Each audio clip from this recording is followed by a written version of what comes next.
this is Vani and welcome back to the channel Maths by Vani. In this video we are doing question number 6 of exercise 9.3 of chapter number 9, that is circles of class 9th. Let's begin with our question.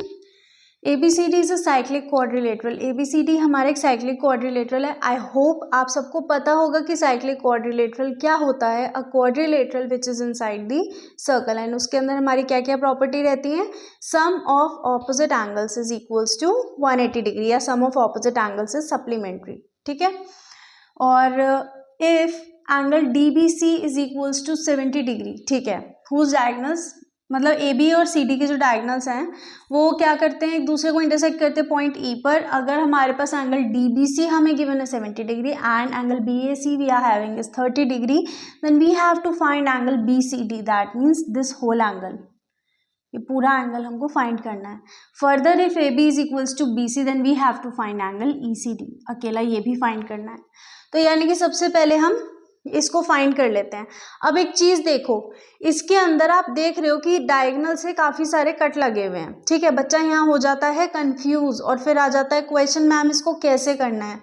देखो ये वाला जो segment है इस segment के equal होगा या नहीं होगा, तो आप रीजन लिखोगे. अभी तो हम पीछे ये हमने क्वेश्चन किया है, हमारा 5th क्वेश्चन यही तो था कि angles on same segment of circles on same segment of circle are equal. ठीक है, तो यानी कि clearly angle DBC is equals to angle, भाई DBC जो है हमारा वो इक्वल होगा किसके, CAD के. तो एंगल CAD भी हमारा कितना हो गया 70 डिग्री. अब एक चीज देखो कि because ABCD is a cyclic quadrilateral. Reason सारे मेंशन करके आओगे, बार बार बोलती हूँ.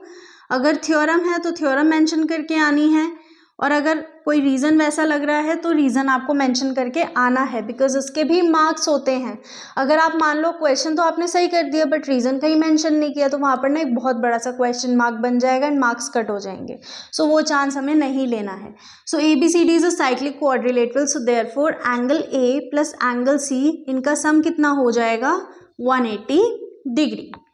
अब यहाँ पर हमें पता है कि एंगल A हमारा टोटल कितना होगा 30 degree plus 70 degree is 100 degree plus angle C is equals to 180 degree. So therefore angle C हमारा कितना हो गया 80 डिग्री. अब ये तो आ गया हमारा पूरा एंगल ये वाला. सो देयरफॉर एंगल BCD, हाँ angle BCD is equals to 80 degree. एक तो हो गया हमारा ये फाइंड, एक हमें करना है एंगल ECD.